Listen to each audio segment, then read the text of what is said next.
Olá, boa tarde. Meu nome é Nilson, sou um consultor associado ao IEL, aqui no Espírito Santo, e hoje vamos falar sobre o seminário 4 do programa Prod4, que vocês têm participado já desde o início ou no final do ano passado. Então hoje teremos alguns temas que são muito importantes para o desenvolvimento da sua empresa na continuidade do programa. Fique atento então, haverá algumas particularidades aqui deste seminário que tem a ver com o setor de RH de vocês, tem a ver também com a diretoria de uma forma geral. Então são temas bastante importantes e vocês deverão ficar bastante atentos ao conteúdo deles. Vamos fazer também alguns exercícios aqui práticos só para a gente firmar o conhecimento. Só para a gente relembrar, nós estamos hoje no seminário 4 do programa Prod4. Esse seminário ele vai abordar hoje algumas subdivisões do item 7, lá da norma do SGQF, que é a seção de apoio. Esses subrequisitos estão aqui definidos como a parte de recursos, de competências, a parte também de conscientização e de comunicação interna e externa. Então vamos falar sobre eles de alguma forma e vocês vão perceber o valor disso dentro da sua própria gestão que está em desenvolvimento, certo? Então vamos passar o dia aqui ou uma parte do dia nesse sentido. Só para a gente relembrar o conteúdo, cada subitem deste da norma tem uma intenção. Então a parte de recursos, por exemplo, que é o 7.1, ele tem ali algumas subdivisões, mas de forma geral, ele vai abordar como que a empresa está ou deve se organizar para fornecer os recursos necessários para o seu funcionamento. Então vamos falar, por exemplo, da questão de pessoas, de uma forma genérica, vamos falar de recursos de infraestrutura, de ambiente de trabalho também e de conhecimento organizacional, assim como uma parte também que envolve a utilização de equipamentos e instrumentos de medição. Então uma seção muito importante, principalmente para as empresas que querem se organizar um pouco melhor, dar um pouco mais de atenção a esse tema. Na seção ou subseção 7.2, a gente vai falar de competências. O que a norma especifica como competências necessárias para as pessoas que trabalham nas suas empresas? Vamos verificar isso de uma forma bem prática. No 7.3, falaremos sobre conscientização. A intenção disso é mostrar a importância de que os empregados, trabalhadores, colaboradores da sua empresa estejam sempre engajados com o sistema de gestão da qualidade. E no 7.4, vamos falar de comunicação. Aí ela se subdivide entre comunicação interna e comunicação externa. Então, o que nós devemos nos preocupar com relação a isso para fazermos que a comunicação seja um mecanismo eficaz, que dê resultado, que contribua para o sistema da qualidade e também para a imagem da empresa. Então fique atento porque várias situações vão ser discutidas aqui, apresentadas para vocês de uma forma bem interessante. Para começarmos, nós vamos falar do item 7.1, que é a parte de recursos. Então, como eu falei para vocês, ela se subdivide aqui de 7.1 até 7.15, de uma forma bem genérica, porque a norma ela é genérica, ela não é específica para algum tipo de empresa. Então fique atento porque à medida que eu apresentar aqui o conteúdo, provavelmente você vai se lembrar, olhar para a sua empresa e mentalizar alguma situação que você precise ter alguma ação para melhorar, para adequar, para corrigir alguma dessas questões de recurso, correto? Fique atento então. Como vocês já sabem, já participaram de outros seminários aqui no IEL, do programa Prod4, nós precisamos fazer uma leitura breve da norma para que a gente possa absorver o seu conhecimento técnico e depois ver como que a gente pode fazer a implantação, o desenvolvimento disso em cada empresa.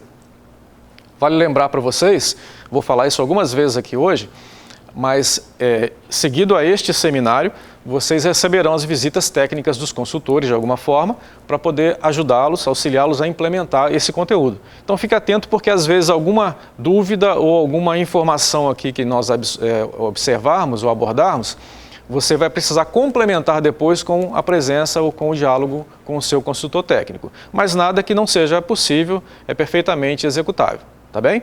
Então vamos fazer aqui uma breve leitura da norma. Eu vou ler para vocês aqui de uma forma mais leve, mas sem a gente parar para fazer alguma explicação. Apenas para corrermos pelo texto da norma, porque depois a gente vai entender corretamente qual é o seu objetivo, como é que a gente faz a aplicação. Então preste atenção. No 7.11, generalidades, a norma diz que a organização ela deve determinar e prover recursos necessários para o estabelecimento, implementação, manutenção e melhoria contínua do sistema de gestão da qualidade. Bem genérico. No 7.1.2 também vai ser genérico, mas fala de outras particularidades. O 7.1 ainda continua. A organização deve considerar, letra A, as capacidades e restrições de recursos externos existentes. E letra B, o que precisa ser obtido por provedores externos. O 712, que fala também, de alguma forma, dessa abordagem, agora foca em pessoas.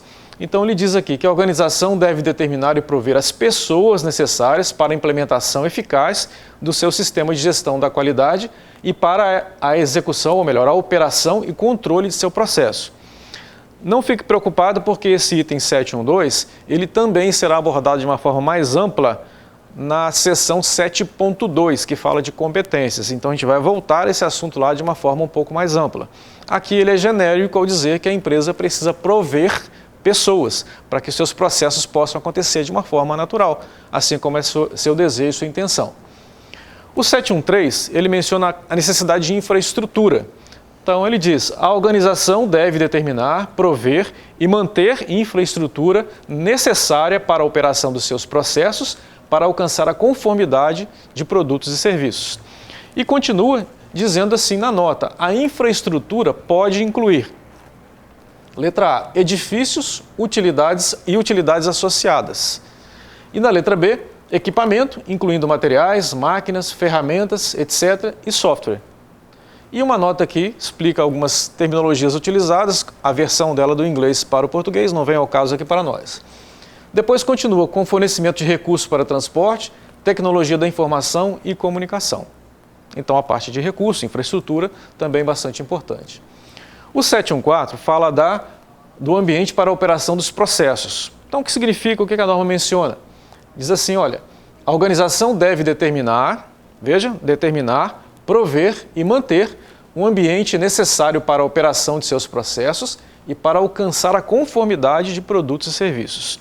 E a nota diz que um ambiente apropriado pode ser a combinação de fatores humanos e físicos, como, por exemplo, letra A, social. Aí ela diz, por exemplo, o que inclui isso? Não discriminatório, calmo e não confrontante. Na letra B, o psicológico, que quer dizer ou envolve um ambiente redutor de estresse, preventivo quanto à exaustão, emocionalmente protetor. São exemplos que a norma cita com respeito a esse tipo de ambiente. E o físico, por exemplo, temperatura, calor, umidade, luz, fluxo de ar, higiene, barulho. Então, na parte de infraestrutura, ela menciona algumas particularidades e dá alguns exemplos. Entendam que quando a norma fala de exemplos, isso não se torna uma obrigação, é apenas um exemplo. A empresa precisa definir, avaliar corretamente qual é a situação dela de infraestrutura em relação à sua necessidade para os seus processos funcionarem bem e, assim, poder fornecer a infraestrutura que seja adequada e necessária para os processos e todo o sistema de gestão realmente funcionar e dar resultados. Então, são apenas exemplos ilustrativos. Esses fatores, como diz a norma, podem diferir substancialmente dependendo dos produtos e serviços providos. O 715, ele se subdivide em dois itens inferiores que são bastante interessantes. O 715, ele fala de recursos de monitoramento e medição. Então vocês vão perceber aqui, antes de eu ler, que ele vai tratar das questões que envolvem instrumentos de medição. Aqueles equipamentos que a gente usa no processo, na maioria das empresas, para fazer algum tipo de medição. Perceba que na subdivisão do item, ele menciona ali que algumas coisas podem não ser aplicáveis à empresa. Isso é um cuidado que a gente tem que ter, porque pela característica de processo das empresas, talvez uma delas ou algumas não possuam a necessidade de utilizar instrumentos de medição. Então, vou dar um exemplo para vocês. O IEL, como uma empresa de consultoria, não utiliza instrumentos de medição. Mas não quer dizer com isso que eles não façam monitoramento. O monitoramento é feito através de indicadores de acompanhamento de outras formas, mas não existe um instrumento de medição. Então, um fator é ter ou não ter a utilização de instrumentos, que o 7151 vai mencionar, e outro é quando tem, qual o cuidado que a gente tem que ter com esse instrumento. Tá? Então, fiquem atentos a isso. Isso vai diferir bastante de empresa para empresa nesse sentido. Um outro detalhe também que a gente vai ler aqui agora é que nesse momento, é o momento em que a norma, na fase P do planejamento, do PDCA, especifica que a empresa precisa fornecer o instrumento, caso seja necessário, na forma adequada. Mas não é aqui que ele vai ser aplicado, é apenas um fornecimento de recursos. Em seminários futuros, vocês vão perceber que quando se falar da operação, Quando você vai para campo fazer a sua atividade e precisar de um instrumento, aí sim esse recurso que foi fornecido aqui, da forma adequada e necessária, vai ser aplicado na sua operação. Aqui ainda não é o momento da aplicação, está claro? Apenas o momento do fornecimento do recurso necessário, de acordo com a característica de processo de cada empresa. Então vamos ler para a gente poder chegar a esse entendimento breve. O 7151, generalidades, diz assim: a organização deve determinar e prover recursos necessários para assegurar resultados válidos e confiáveis quando o monitoramento ou medição for usado para verificar a conformidade de produtos e serviços com requisitos. Então é isso que ela diz. E ela continua ainda: a organização deve assegurar que os recursos providos, veja só, letra A, sejam apropriados para o tipo específico de atividades de monitoramento e medição assumidas. Letra B, sejam mantidos para assegurar que sejam continuamente apropriados aos seus propósitos. E a organização deve reter informação documentada apropriada como evidência de que os recursos de monitoramento e medição sejam apropriados para os seus propósitos. Então percebam que o 7151 fala do fornecimento de recursos apropriados para o monitoramento e medição. Isso provavelmente acontece na maioria das empresas, mesmo que seja um software, não seja um instrumento, mas acontece o fornecimento do recurso. O 7152 cria uma condição especial com relação ao uso de certos recursos. Então preste atenção quando ele diz aqui sobre rastreabilidade de medição. Diz assim: quando a rastreabilidade de medição for um requisito, perceba, quando a rastreabilidade de medição for um requisito ou for considerada pela organização uma parte essencial da provisão de confiança na validade de resultados de medição, os equipamentos de medição devem ser.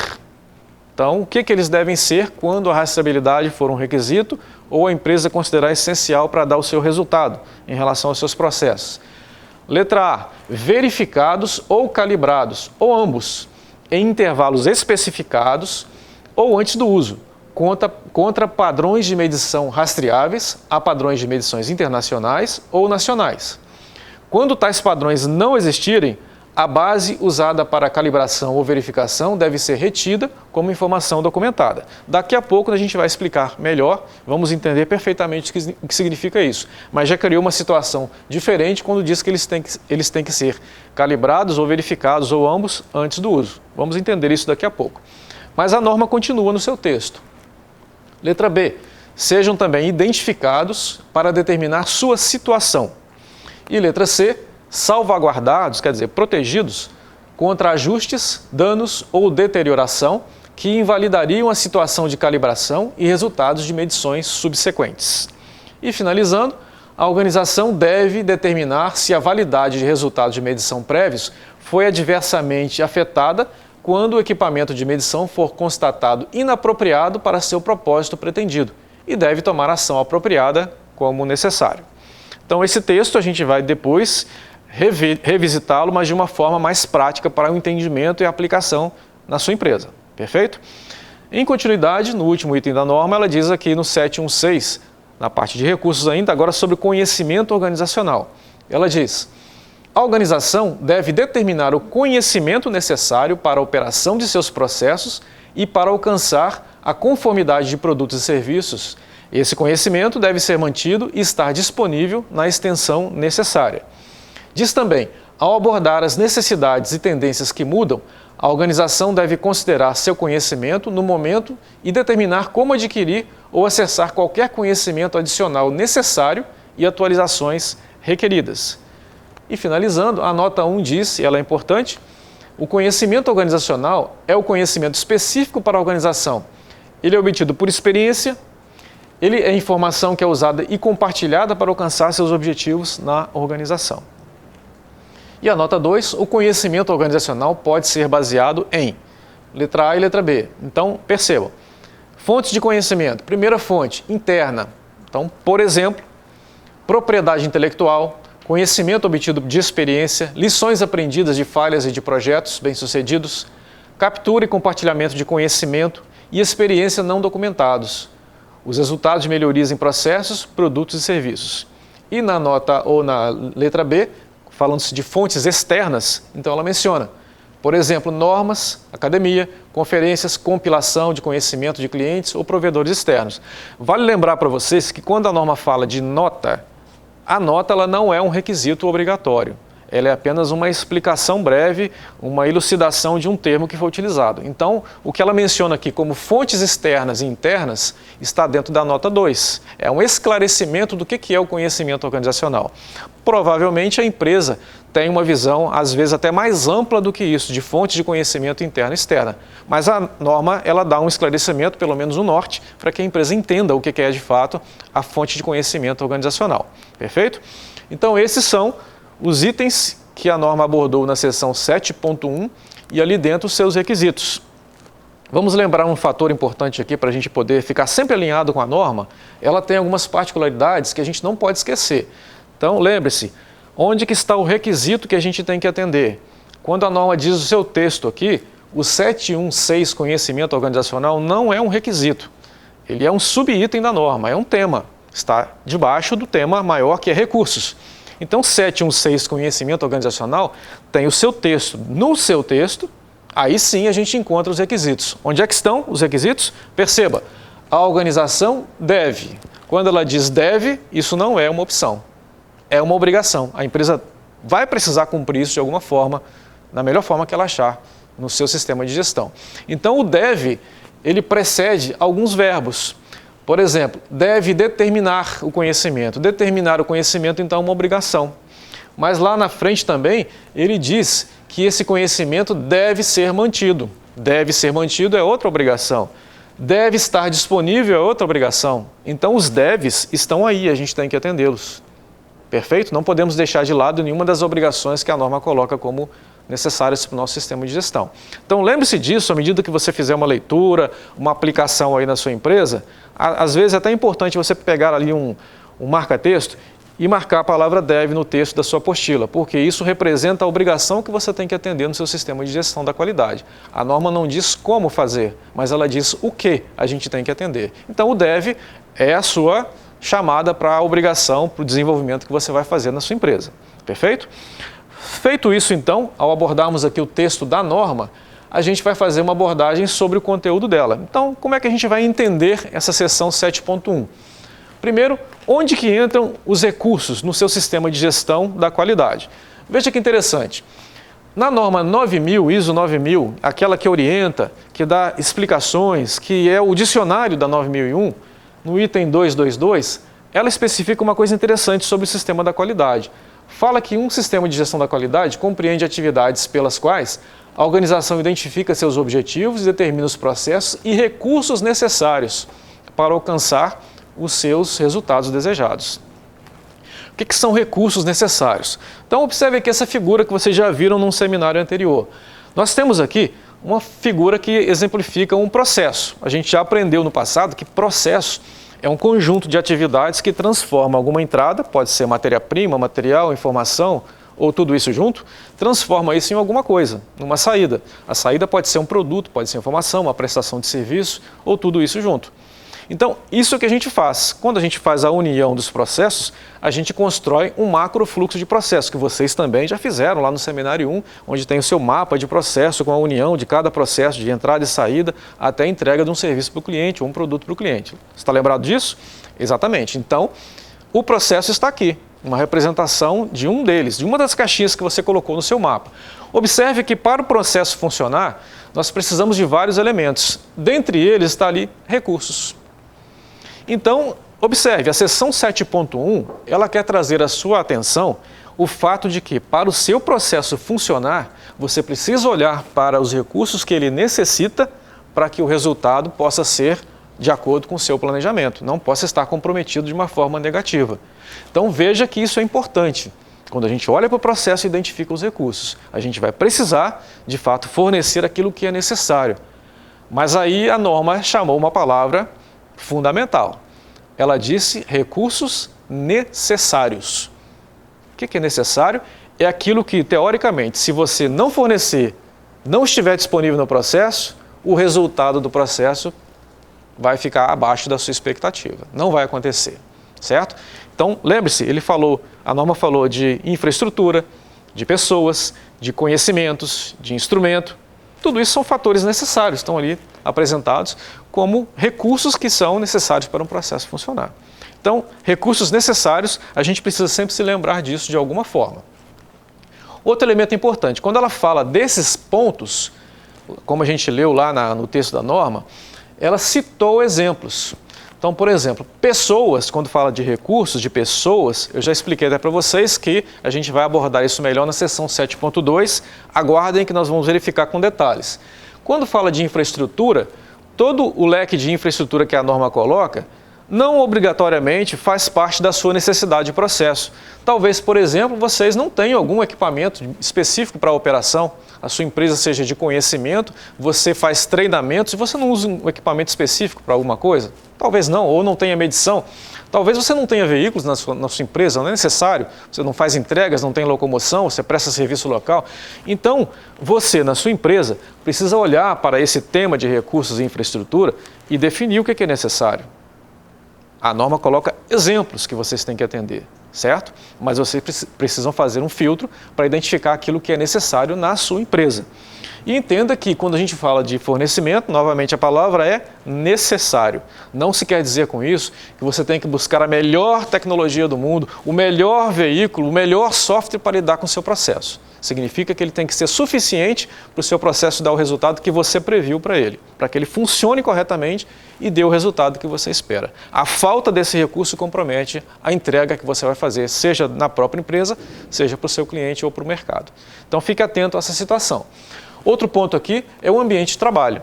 Então observe que ela fala do aspecto social, psicológico e físico e como isso tem estado em voga ultimamente, não é verdade?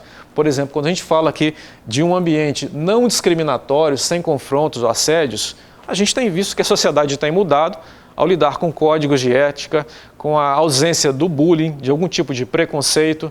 Então, esse ambiente ele é favorável para que a empresa desempenhe seus processos. Então, olhe para isso.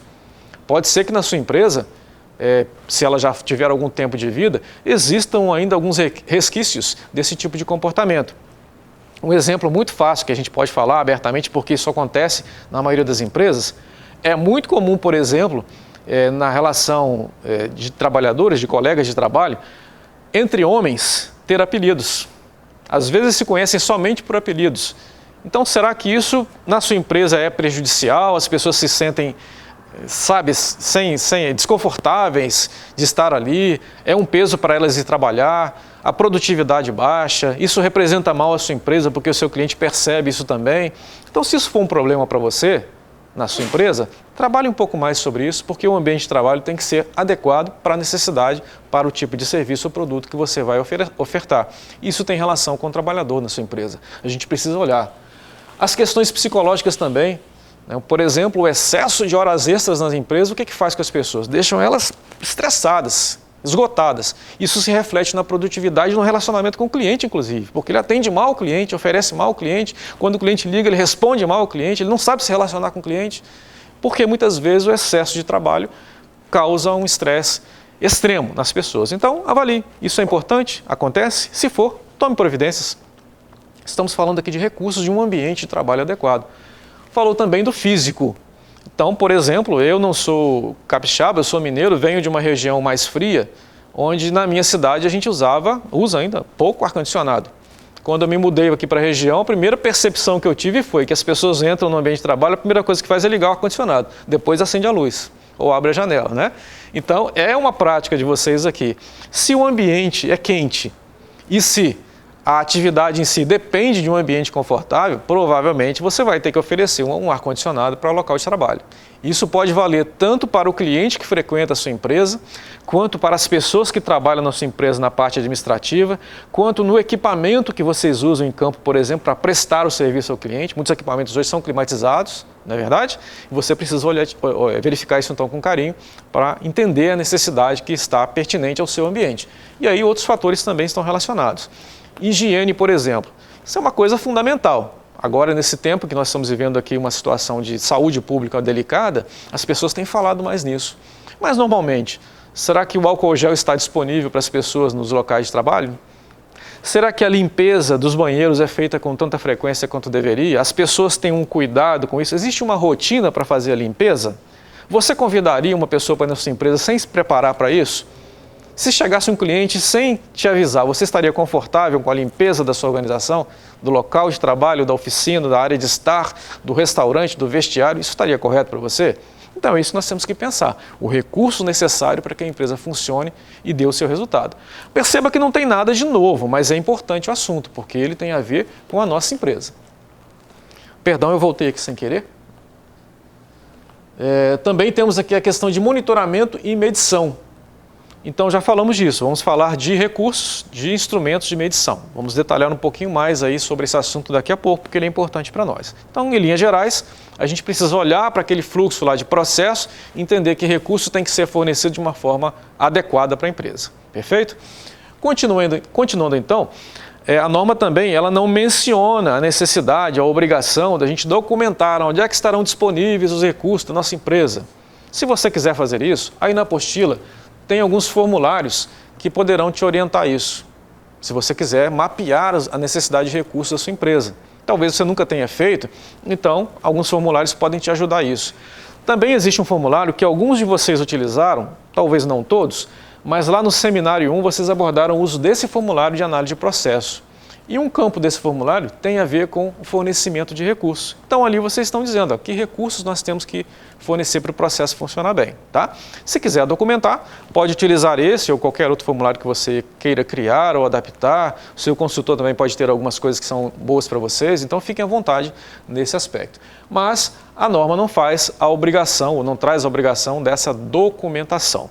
Mas algumas coisas são lógicas. Por exemplo, se vocês têm equipamentos, faz parte da infraestrutura, vocês precisam garantir que eles estão sempre prontos para ser utilizados. Então, se não tem, podem pensar já em um planejamento, um programa para vocês fazerem manutenção preventiva dos equipamentos. Se vocês fizerem manutenção preventiva, naturalmente vocês vão documentar alguma coisa. Às vezes tem um software que gerencia a manutenção preventiva, às vezes vocês criam uma planilha de Excel para gerenciar os equipamentos, fazem um mapeamento, a frequência de manutenção, o tipo de manutenção, se é terceiro, se é próprio e etc. Então, provavelmente, muitas coisas vocês vão documentar sem aquela preocupação, mas vai acontecer a documentação. Mas entenda que a norma não obriga, não entra nessa particularidade, não. Se você tem equipamentos e infraestrutura bem mantidos, é o suficiente para garantir o processo funcionando bem, então, para a norma é o suficiente. Tem que funcionar. O processo não pode parar por falta de uma infraestrutura adequada. Essa é a intenção da norma. Se precisar documentar, faça isso. Se não precisar, avalie. Muito bem. Então, vários elementos aqui são fornecidos sem a necessidade de documentação, certo? Se você falar, por exemplo, de estoque, o que você tem no seu estoque de almoxarifado ou de depósito? Prateleiras, gavetas, gôndolas, na verdade, isso tem que ser mantido de uma forma adequada para que o estoque seja bem preservado. Então não adianta só documentar, eu tenho tantas prateleiras e tantas gôndolas, ou baias, ou pallets, ou baias, perdão. Isso não é suficiente, elas têm que estar em condição de uso. É mais importante a condição do uso do que a documentação. Provavelmente isso vai acontecer com outros fatores dentro da sua empresa. Mas não se preocupe, é uma questão muito prática na sua empresa que o consultor vai lhe auxiliar de uma forma bem adequada a isso. O 7.5, então, que é um item importante nesse momento, que fala de instrumentos, podemos nos perguntar como atender a esse item sobre monitoramento, medição e calibração. Então preste atenção porque esse é um item fundamental para a sua gestão. Primeiro ponto. O que é medição? Segundo a ISO 9000, aquela norma dicionário, ela diz que medição é um processo para determinar um valor. Então vocês estão vendo aqui uma pessoa com equipamento de termografia, que é um equipamento que verifica o calor emitido por um outro equipamento em operação. Pode ser, por exemplo, um motor, um rotor, um painel elétrico, alguma coisa que existe uma corrente elétrica. Então ele mede o calor para verificar o desempenho do equipamento. Isso é feito várias vezes. Isso é uma medição, é um processo para determinar o valor. Ele compara o valor obtido aqui com a referência que ele tem para fazer uma comparação, se está alto ou se está baixo o calor. Porém, ele registra esses dados várias vezes, em vários equipamentos, durante vários dias. Então, a partir daí, ele começa a fazer um monitoramento. Por quê? Monitoramento, segundo a norma 9000, é a determinação da situação de um sistema processo, produto, um serviço ou uma atividade. Então veja, vários monitoramentos chegaram ou levaram a empresa a fazer uma avaliação da prospecção, do avanço, da irregularidade, da oscilação do calor de um equipamento. Com base nesses indicadores, aqui o exemplo é gráfico, mas não necessariamente teria que ser um gráfico, são dados, ele faz então uma avaliação qualitativa, ou seja, o resultado da nossa medição nos mostra um comportamento do calor em certos equipamentos. Com base nisso, a empresa toma uma decisão se vai fazer uma manutenção preventiva, corretiva, preditiva, o que ela achar melhor. Mas perceba que medição é um processo único, pontual, onde você compara algo com outra coisa. O monitoramento ele leva a um histórico, onde a gente avalia isso frequentemente. Então, por exemplo, vocês vão futuramente, em um dos últimos seminários, falar sobre medição ou acompanhamento da satisfação do cliente. Então, quando alguém faz uma chamada telefônica ou manda uma pesquisazinha lá por e-mail para um cliente responder, é uma medição. Mas ao longo de um processo, de um período, você tem vários clientes que responderam durante vários meses, você tem um histórico durante o ano, qual foi o comportamento da satisfação do cliente. Esse é um monitoramento. E às vezes nem se utilizou um equipamento de medição, mas foi só uma pesquisa. Mas é um monitoramento. Então isso é importante. Veja que nesse momento, quando o processo requer, o que acontece na prática é a utilização de um instrumento de medição, um equipamento de medição. Então, nesse momento, a gente precisa olhar para esse equipamento de medição de uma forma mais carinhosa, porque se ele não for confiável, o que vai acontecer com os dados gerados? Eles também não serão confiáveis. Consequentemente, a decisão tomada não vai ser confiável também. A gente vai ficar em dúvida sobre o que fazer. Por isso, começa aqui na ponta, sobre o processo de medição. A gente tem que determinar isso de uma forma clara. Perfeito? Continuando, então, falando sobre isso, a norma também define. Olha, o que é um equipamento de medição? É um instrumento de medição, software, padrão de medição, material de referência ou dispositivos auxiliares, ou uma combinação deles, necessários para executar um processo de medição. Então você pode ter, como a gente viu ali, um medidor termográfico, ele está com um aparelho na mão, que é portátil, porém depois ele descarrega isso no software. O software faz a complementação de dados ou a compilação de dados. Então uma combinação de um equipamento com um software instalado nele e mais um software de base, que faz a compilação disso. É um conjunto. Esse é um equipamento de medição. Pode ser unitário, pode ser o conjunto. Diferente de você pegar, por exemplo, uma trena lá no seu almoxarifado para medir uma chapa que chegou. A trena é um instrumento único.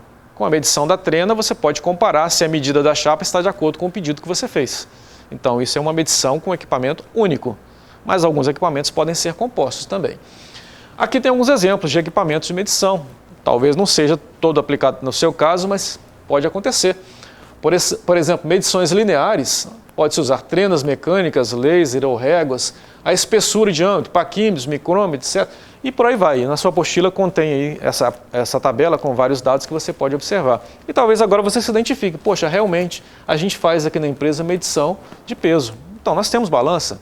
Se temos balança, o assunto é pertinente para nós. Se vai ser calibrado ou não é outra coisa, mas a gente faz uso de equipamentos. Então, já se aplica para nós aqui o item da norma que fala sobre controlar o equipamento.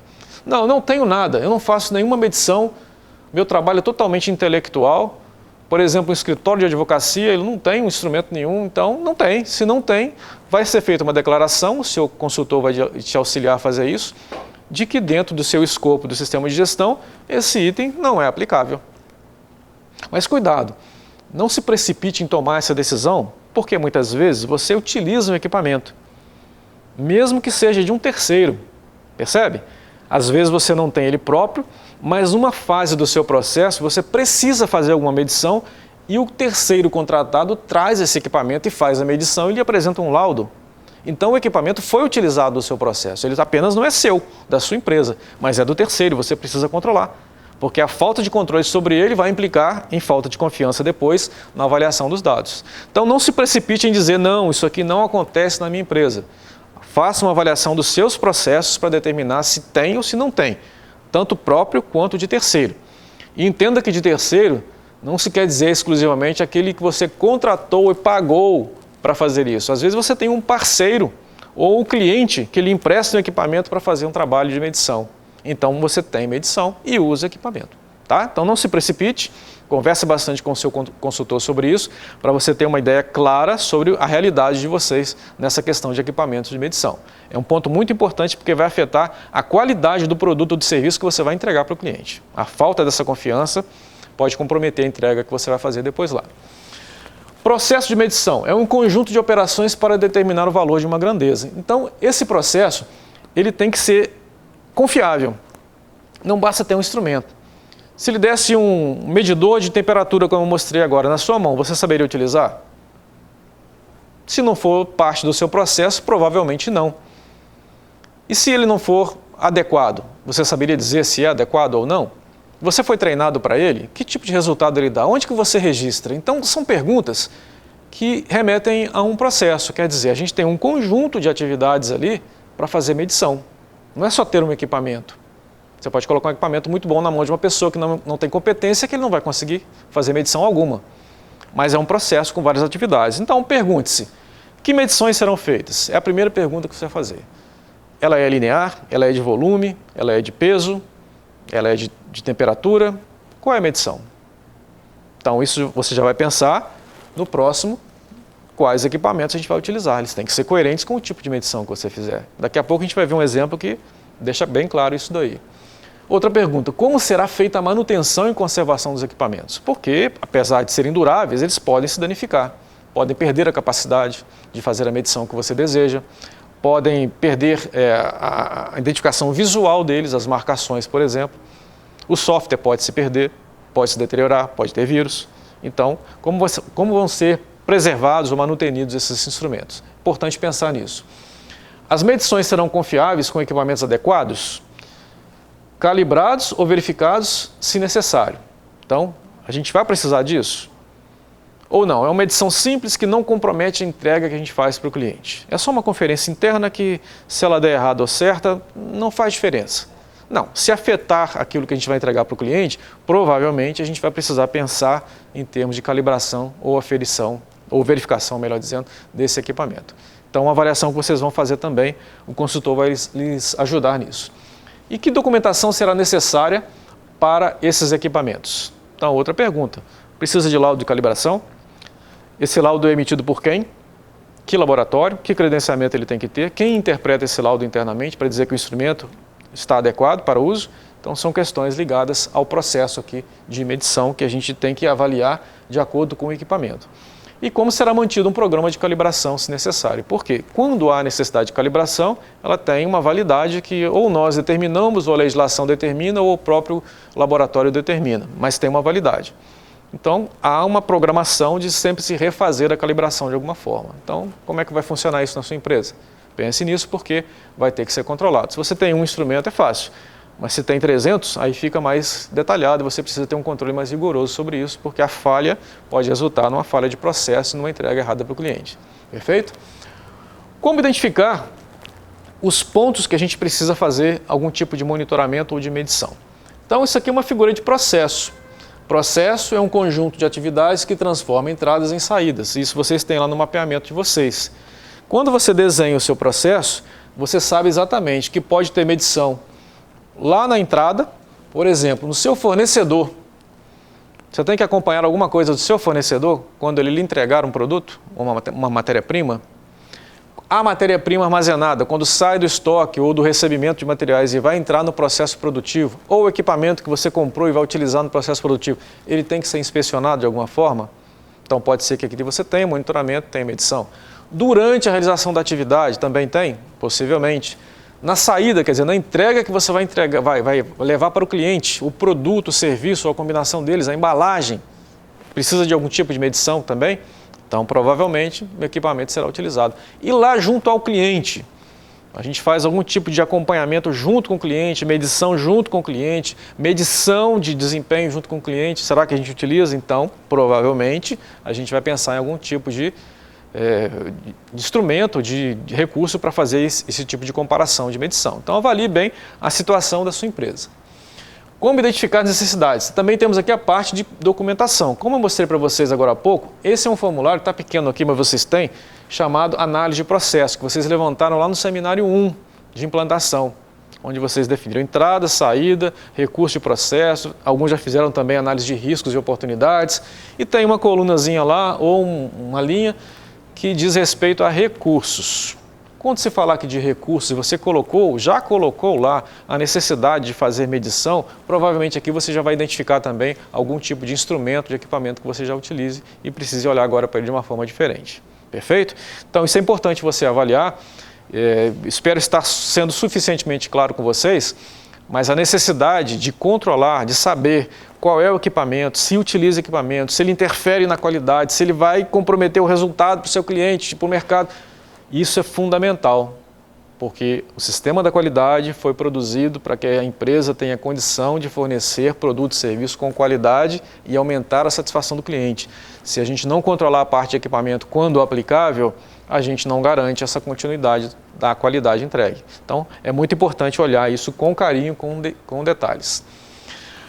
Outra abordagem que a norma fala, agora entrando no campo da rastreabilidade, ela fala que é necessário fornecer, em alguns momentos, rastreabilidade daquilo que a gente mediu ou monitorou.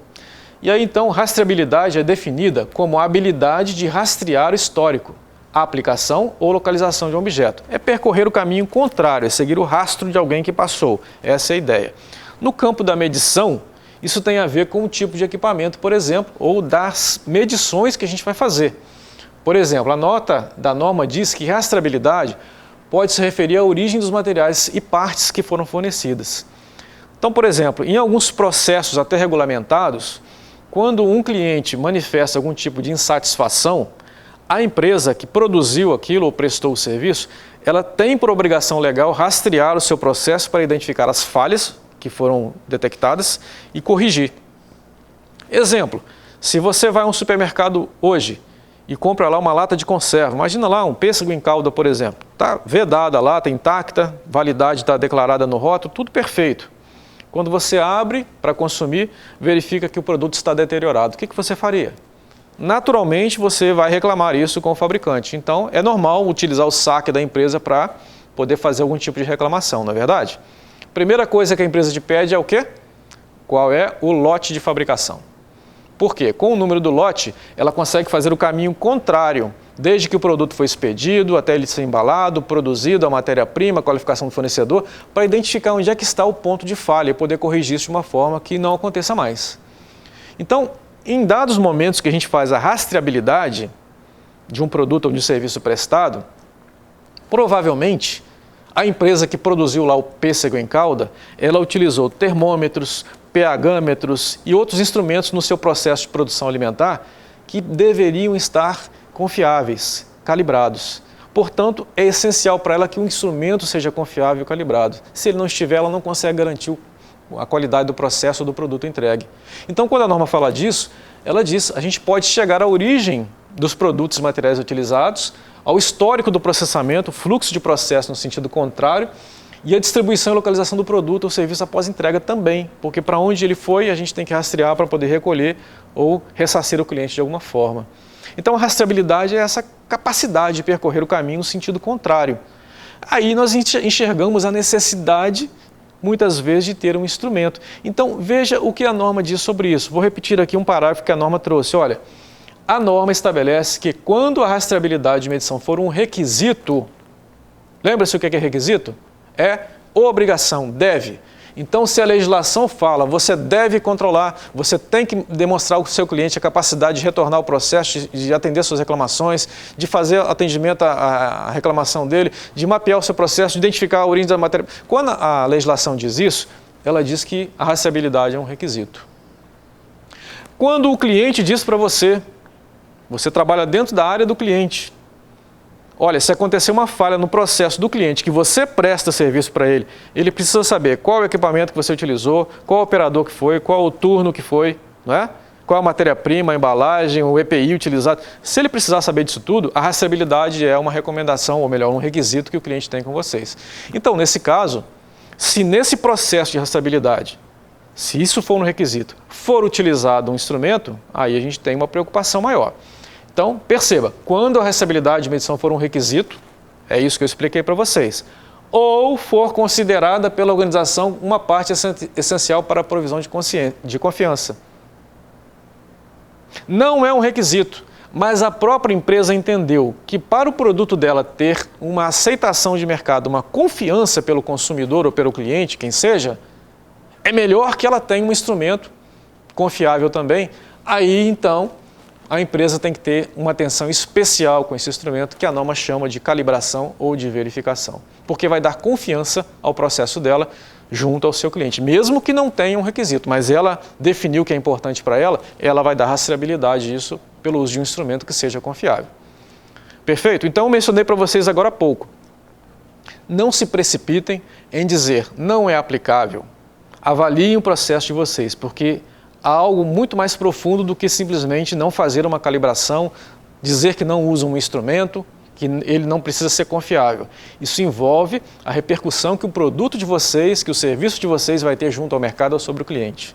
Então preste atenção, gaste tempo nessa avaliação e o consultor vai ajudar vocês a fazer isso com bastante cuidado, para vocês terem certeza disso. Como fornecer rastreabilidade? Aqui nós temos um fluxo, na apostila de vocês está demonstrado isso aí, eu não vou ler, para a gente não perder um pouco de tempo aqui. É apenas as etapas que a gente tem para poder tratar essa questão de rastreabilidade de equipamento de medição de uma forma que seja confiável para nós. E depois vocês podem estudar esse fluxo de uma forma mais tranquila, mas são etapas bastante óbvias aí para a gente poder seguir ou atender dentro desse nosso conceito de rastreabilidade. Muito bem. Um ponto de atenção aqui, pode não ser necessário o controle de todos os equipamentos de medição utilizados na empresa. Então, vou dar um exemplo para vocês. Uma empresa que talvez faça no seu processo produtivo de indústria a inspeção de matéria-prima linear, por exemplo, ferro, barra de aço, o corte, a dobra, a soldagem, depois a montagem final, pintura, acabamento e entrega. Em alguns desses momentos aí, há pontos em que a empresa faz liberação ou de uma etapa para outra ou o produto final. Então, por exemplo, se ela fizer um corte e se esse corte tiver uma possibilidade de erro que vai interferir depois na dobra, na solda e etc., provavelmente o corte vai ter que ser bem feito e ter que ser conferido, inspecionado com um instrumento que seja confiável. Por quê? Se não for confiável, essa peça vai continuar no processo de uma forma incorreta, porque o instrumento não era confiável. Mas pode ser que durante a operação, apenas para fazer uma conferência antes de acabar o corte, o funcionário lá, o operador, ele tem uma trena que não é calibrada, ele simplesmente confira visualmente, inicialmente, para saber se está no caminho certo. Esse equipamento que ele utiliza, provavelmente não tem um rigor, porque ele não vai ser utilizado para liberar a peça cortada. Mas depois que ele termina o corte, que está armazenado as peças cortadas, possivelmente ele, ou talvez um inspetor, ou o supervisor, quem seja, vai fazer uma avaliação do que foi cortado. Então, provavelmente essa outra pessoa, agora na liberação, vai utilizar um instrumento que é confiável, porque ele não pode deixar passar uma parte cortada que esteja fora do desenho do projeto inicial daquele material como um todo. Então, em um momento, o operador usa uma trena que não tem calibração, porque é uma conferência simples, objetiva, para ver se está no caminho certo, e o outro que vai fazer liberação. Liberação, ele tem que garantir que está adequado. Então, pode ser que nem todos os equipamentos sejam calibrados, apenas o da liberação e da conferência visual aqui não. É uma avaliação que vocês têm que fazer. Mas é um cuidado que tem que ter, porque calibração custa. Então, se você calibrar uma trena de uma atividade ou um instrumento qualquer que não se requer calibração, para você vai ser um custo. Então, pense bem nisso e não deixe de calibrar ou de verificar, a gente vai entender, é aquele que realmente necessita. Outro ponto de atenção, se a empresa não utiliza, quer dizer, não são necessários nos processos, equipamentos para medição e monitoramento para garantir a conformidade do produto e serviço, este item pode não ser aplicável. Então, a empresa vai declarar isso aí na sua gestão. Se vocês tiverem um manual, por exemplo, lá vai estar escrito que não é aplicável. Tá bem? Então, é importante isso aí para a gente poder entender e ter pontos de atenção. Continuando, então, como organizar as medições e monitoramentos de forma eficaz? Então, veja essa tabela aqui interessante. Ela contém aqui etapas que a gente pode definir para poder percorrer por esse assunto de uma forma legal.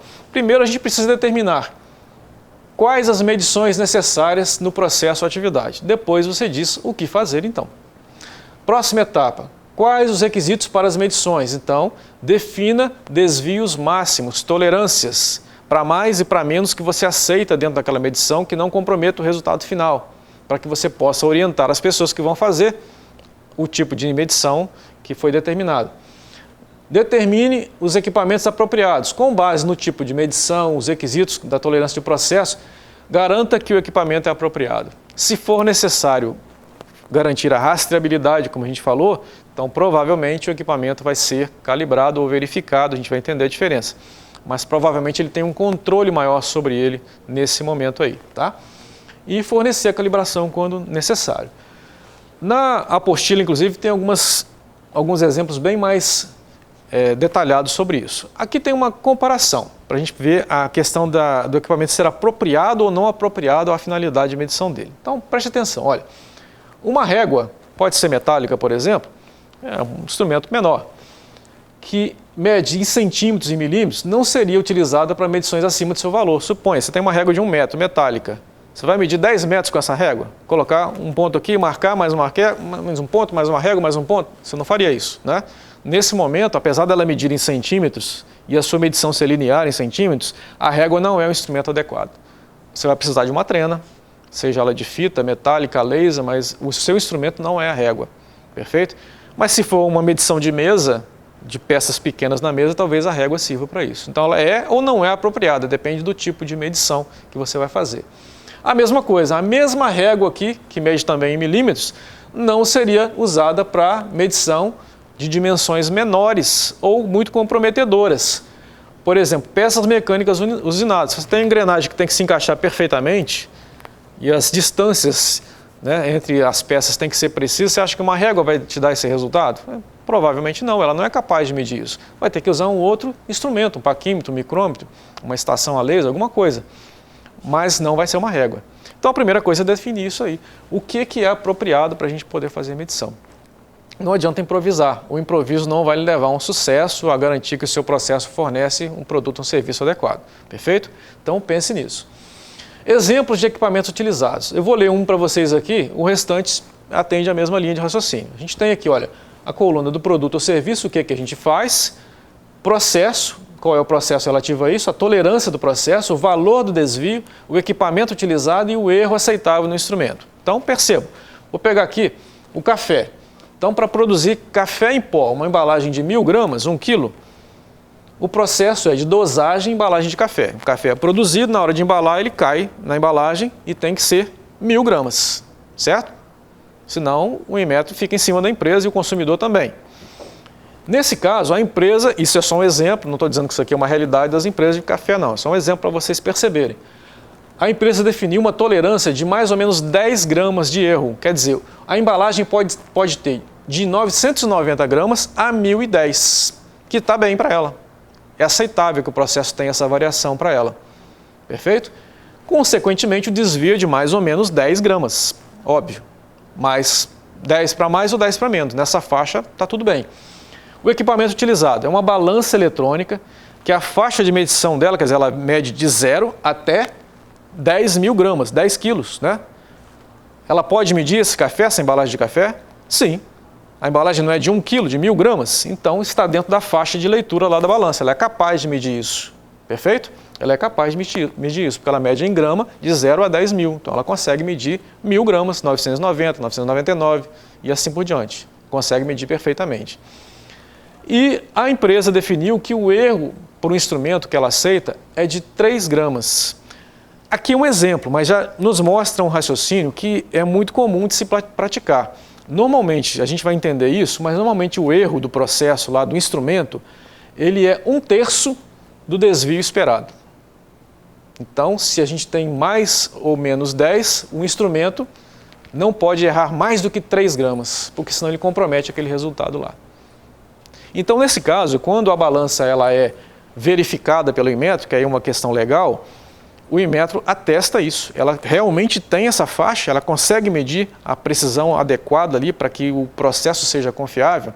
Então, a validação da balança confere que ela está apropriada para o uso. Perfeito? O mesmo raciocínio acontece aqui com os dois exemplos e outros mais que tem na apostila aí de vocês, que vocês podem verificar. Talvez até alguns deles sejam uma realidade para vocês aí. Então, nesse caso, os equipamentos são adequados, apropriados, eles são, nesse caso, até verificados pelo próprio método, no caso da balança, e garantem a confiabilidade do processo. Controle sobre esses equipamentos calibrados. A gente tem a calibração, a verificação e o ajuste. A calibração, ela é um processo, que eu vou simplificar ali, de comparação. Então, a calibração, normalmente, ela é feita externamente, um laboratório credenciado pelo Inmetro. Daqui a pouco tem uma informação sobre isso, está na apostila. O que é a calibração? Você envia o seu instrumento, vamos pegar aí talvez, sei lá, uma trena, que é uma coisa fácil de entender. Envia sua trena para um laboratório de calibração, ela vai comparar as medições da sua trena com um padrão que ele possui. Ao comparar, ele vai chegar a algumas constatações. A sua trena mede ou não mede igual ao padrão que ele tem. Esse padrão tem um reconhecimento nacional ou internacional. Então, o laudo que vem lá do laboratório para vocês indica isso. Onde o padrão dele mede, sei lá, 10 centímetros, na sua trena media 9,99. Então o laudo só apresenta uma constatação ou constatações. O laudo não diz e não vai dizer para você que o equipamento está aprovado para uso.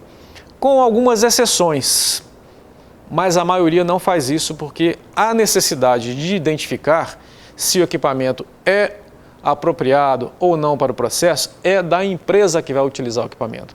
O laboratório não sabe dizer em que condições a trena vai ser utilizada, para que tipo de medição ela vai ser utilizada, se tem um requisito legal sobre isso, se não tem, se o cliente exige, se não tem, o laboratório não sabe. Então ele apenas apresenta no laudo o resultado e o erro que a trena demonstrou durante essa comparação. Essa é a calibração. Então a gente tem isso normalmente com laboratórios externos. Quando se fala da verificação, é uma comparação interna. Então vamos imaginar o seguinte, daqui a pouco até tem um exemplo sobre isso. Você, para ter um processo mais enxuto, custos menores e também manter a confiabilidade, calibrou uma trena. Você mandou a trena lá para o laboratório externo e calibrou. Veio o laudo, você avaliou o laudo e disse, perfeito, a trena está aprovada. Só que essa trena ela vai se tornar um padrão interno para você. Você não vai utilizar a trena em campo. Ela vai ficar guardadinha lá no armário, na embalagem, na gaveta, fechadinha. Você vai comprar outras trenas e fazer uma comparação dessas outras que você vai levar para campo depois e vai utilizar a sua trena padrão, aquela que está guardadinha. Vai colocar uma ao lado da outra e comparar as medições e emitir um laudo ou um relatório ou uma declaração interna com relação ao que você obteve ali. Quando se faz isso internamente, isso aqui é um exemplo, pode ser feito de outras formas, com outros instrumentos, é apenas um exemplo. Quando se faz isso internamente, a intenção é que esse padrão que está na gaveta, no armário guardado, fique como referência interna. Ele não vai ser utilizado na prática, apenas para liberar outras trenas que vão ser utilizadas em campo. Então essa trena de campo foi verificada contra um padrão interno. Perfeito? Então quando se faz isso, a gente também garante que esse instrumento, a trena que vai para campo, é confiável, que a gente pode utilizar. Claro que depois da análise final dos resultados aqui da comparação. Mas sendo feito isso, a gente tem confiança que essa trena pode ser utilizada em campo sem problemas nenhum. Então isso é chamado de verificação. Em alguns casos, a norma até citou isso, a gente faz ou calibração ou verificação ou ambos. Como assim ambos? Será que tem alguma situação que a gente faz calibração e verificação juntos? Tem. Posso citar um exemplo para vocês na área química e na área mecânica. Na área mecânica, por exemplo, quando a indústria de precisão ela produz peças e é requisito contratual ou normativo de que a tolerância seja muito pequena em relação às divergências de medidas ali, ela utiliza instrumentos de precisão, como micrômetros, paquímetros, etc., digitais, máquinas tridimensionais, etc. Esses instrumentos devem ser confiáveis, então eles normalmente são calibrados externamente.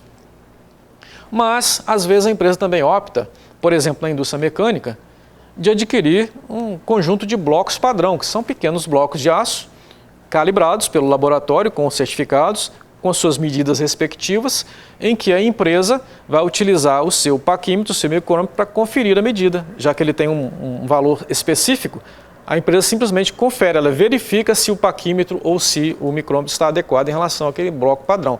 Então a gente tem um bloco padrão que é calibrado e uma verificação do instrumento contra outro que é calibrado. Isso também pode acontecer. Acontece na área de laboratório também, quando a gente tem soluções padrão, que para se fazer um determinado processo de análise química ou físico-química, utiliza-se uma solução padrão para calibrar um equipamento. Então é a mesma coisa, verifica-se e utiliza-se a calibração para poder liberar o uso do equipamento. Então avalie o que tem de realidade na sua empresa, para você definir se é necessário calibração ou verificação, ou ambos ou nenhum deles. Perfeito? Isso é importante para vocês fazerem. O ajuste também acontece. Às vezes o instrumento precisa ser ajustado antes do uso. O micrômetro, por exemplo, tem um ajuste que é feito. Às vezes o ajuste remete a uma correção, a uma falha mecânica do equipamento, ou elétrica ou eletrônica, e que esse ajuste vai comprometer a capacidade dele de fazer leitura. Então, provavelmente, ele vai precisar de manutenção, não só de ajuste. Se for necessário manutenção, então, naturalmente, ele vai ter que ser feita uma conferência antes do próximo uso, porque ele passou por uma manutenção. Então, cuidado com essa característica. Aqui está salientado em vermelho, porque esse termo de aferição ele não é mais utilizado dentro do vocabulário de metrologia. Ele era utilizado, eventualmente alguém usa, mas o termo correto é calibração. Então, se alguém falar aferição com você, por uma questão de hábito, não se preocupe, ele está se referindo à calibração, é isso que ele quer dizer. Isso não é ajuste é diferente. Ajuste a gente interfere no equipamento, mas não faz calibração ou verificação do equipamento, tá? Então é uma questão diferente aí para a gente poder abordar. Como podem ser realizadas as calibrações e verificações? Eu já falei com vocês, calibração é externa, na maioria dos casos. Se for interna, a gente pode fazer também criando a referência do padrão, lembra que eu mencionei da trena ou do bloco padrão de comparação? A gente pode fazer isso. Podemos criar procedimentos internos para fazer esse tipo de coisas, porque às vezes é menos custoso fazer um tipo de verificação interna do que mandar para um laboratório fazer isso. Então a gente pode ter o padrão interno nosso e fazer a verificação dos demais equipamentos, como eu mencionei para vocês. Isso pode acontecer. Tem que se determinar isso, fazer a verificação interna. Deve-se definir o intervalo e a tolerância admissível para cada instrumento. Sem essas coisas definidas, não tem sentido calibrar ou verificar um equipamento, porque não se sabe para que ele vai ser utilizado. Então, primeiro defina isso para ficar claro para vocês, para que vocês tenham em mente que a calibração ou a verificação interna, ela tem um objetivo que é garantir realmente a confiança no equipamento. Exemplo de calibração naquela referência de padrão, eu até mencionei para vocês. A gente mandou lá a régua para o laboratório, veio calibrado, a gente guardou e agora criamos um padrão da empresa que vai ser utilizado. Melhor dizendo, mandamos a trena para o laboratório comparou a trena com a régua que ele tem lá como padrão internacional ou nacional, a nossa trena passou a ser o padrão interno, a partir daqui a gente faz a verificação de outras trenas para utilização na operação. Então essa aqui fica guardada na gaveta porque ela não pode se deteriorar, mas essas outras que são de operação, se elas quebrarem, danificarem, apagarem, vamos comprar outra e fazer a comparação com essa de novo, que é a verificação, e liberar para uso. Então, isso aqui é uma estrutura. Se você quiser pegar essa trena também e mandar lá para o laboratório calibrar, pode fazer, só que custa mais. Se você quiser manter essa informação interna, você consegue diminuir custos aqui de forma confiável. Claro que aí tem a ver com o tipo de processo que a gente está falando, que a gente tem na nossa empresa. Eu falei aqui de trena porque é um instrumento que todo mundo conhece, mas certos instrumentos extremamente rigorosos não são passíveis de uma verificação interna. Obrigatoriamente, por lei, eles têm que ser submetidos a uma calibração externa. Então tome cuidado, avalie isso com critério, verifique a existência de legislações, contratos, etc., para você determinar qual você vai fazer, se for o caso, se ela é interna ou se ela é externa. Perfeito? Então tenha cuidado com essa informação, porque ela é extremamente importante, porque dá confiança ao seu processo, ao seu produto ao longo do seu fornecimento. E como podemos verificar se o equipamento calibrado ou verificado pode ser aprovado? Então, eu mencionei para vocês agora há pouco num quadro que normalmente a gente cria uma referência aqui de 1/3 de tolerância para o instrumento. Como a gente viu lá na embalagem do café, se a tolerância era 10 gramas de erro no processo, o instrumento não poderia errar mais de 3 gramas, entendendo 1/3 aí aproximadamente. Não poderia. Isso é uma prática de mercado, uma boa prática, mas não tem uma base obrigatória para você seguir. Vocês podem ser mais rigorosos, inclusive, do que isso. Menos do que isso não seria muito recomendável, não. Mas mais rigorosos poderiam ser. Então veja aqui um exemplo. Olha, pegamos aqui um termômetro. Esse termômetro digital tem uma resolução de 0,1 graus centígrados. Quer dizer, ele lê de 0,1 sequencialmente, 0,1, 0,2, 0,3, etc. Né? E mede entre 0 e 200 graus. Então ele é capaz de medir 0,1 mais 0,1 mais 0,1 até 200. Ele é capaz de medir assim. A faixa útil, quer dizer, o que a empresa, nesse exemplo aqui, o que a empresa vai utilizar do termômetro está entre 25 e 200 graus. Então, de 0 a 24,99, a empresa não vai utilizar, não interessa, porque o processo dela não tem essa característica. Então, ela não vai se preocupar de calibrar um equipamento, se ela não quiser, nessa faixa, porque ela não vai utilizar. Mas ela vai precisar calibrar nos outros. Ela definiu que a tolerância de processo de mais ou menos 3 graus centígrados. Ela definiu. E o critério de aceitação, como a gente já falou, é de mais ou menos 1 grau centígrado, que seria 1/3 da tolerância de processo, mais ou menos 3, 1/3, 1 grau. O que ela encontrou quando fez a calibração do termômetro? Então perceba aqui é o valor nominal, quer dizer, a temperatura que foi aplicada no termômetro. Aqui o valor que o equipamento demonstrou lá no laboratório de calibração. Então, quando a empresa, o laboratório aplicou lá 25 graus, o termômetro apresentou 25 graus. Qual o erro? Desvio? Nenhum. E assim sucessivamente. 50 graus? 50,5. 75, 74,5 e assim por diante. Quando a gente vai concluir que o instrumento está adequado ou não para uso, a gente vai somar duas grandezas. A gente vai somar o desvio encontrado, que foi o a mais ou a menos que o instrumento apontou durante aquele processo de comparação, e a incerteza de medição de mais ou menos 0,5. É um exemplo, estou dando como exemplo a vocês, não é uma regra rígida. Então, a gente diz aqui que o desvio encontrado mais a incerteza de medição não pode passar de quanto? Quanto foi dito aqui? 1. Ou mais ou menos 1. Quanto que deu nessa faixa aqui?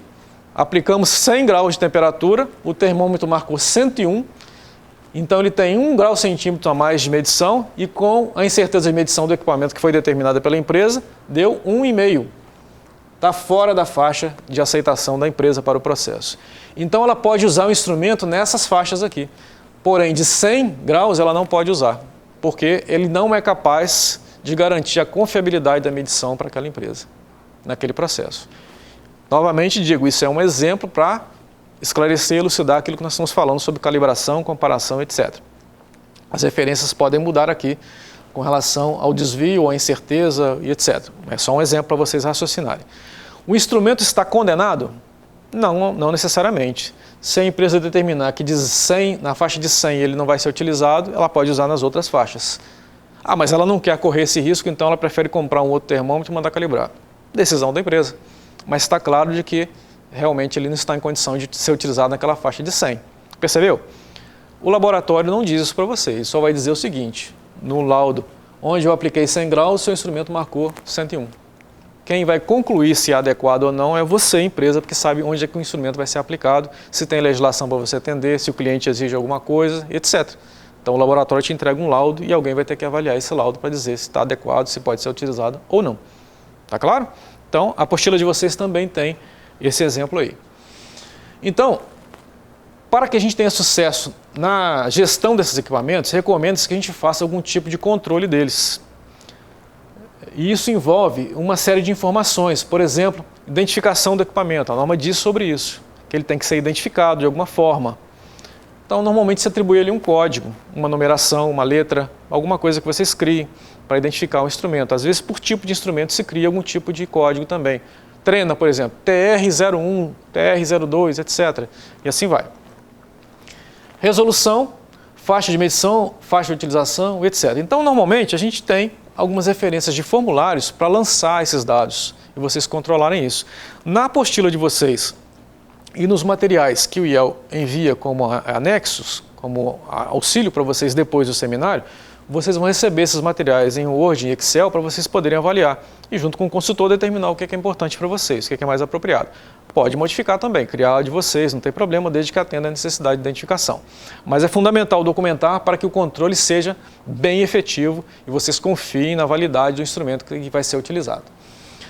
Atenção, porque a avaliação dos resultados do laudo, né? O laboratório te mandou um laudo de um equipamento, precisa ser feito por alguém competente. Então, o que é o competente aqui nesse caso? A gente recomenda que essa pessoa tem algum tipo de treinamento em interpretação de incerteza de medição.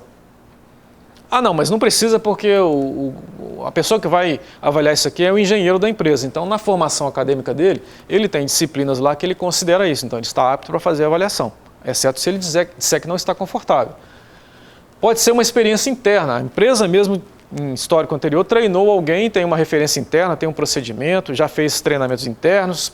Tudo bem, vocês é que vão determinar. Enfim, a empresa precisa garantir. Quem avalia certificados, laudos de calibração, tem que saber o que está fazendo. Não é só pegar, receber do laboratório, coloca lá na pastinha e fala, meu instrumento está calibrado. Ele pode estar calibrado e o resultado dele pode apontar que o instrumento não está adequado. Alguém tem que avaliar. Então é muito recomendável alguém com competência, inclusive para dar um aval. Se vocês quiserem naquela documentação, na planilha, no próprio laudo, dar esse aval, ó, aprovado ou reprovado, fulano de tal, CREA número tal, ou então o registro dele interno tal, para dizer que alguém com competência avaliou. Isso é verificado, de fato, até em auditoria, porque é uma coerência. Não adianta ter um instrumento se a gente não sabe se ele está adequado para uso. Tá bem? Então, cuidado com isso, fundamental para garantir o resultado. Se o equipamento calibrado ou verificado não atender a necessidade de medição, está fora da faixa, igual a gente viu lá no termômetro, né, digital, aquela faixa de 100 lá estava ruim. O que pode ser feito? Segregar, separar o equipamento, descartar, jogar fora, sucatear, o que você quiser. Ajustar o equipamento quando é possível. Se for necessário ajustar, provavelmente vai incluir aí uma manutenção, então nesse caso tem que fazer nova calibração, nova verificação. Não adianta só ajustar, porque a gente não sabe o resultado.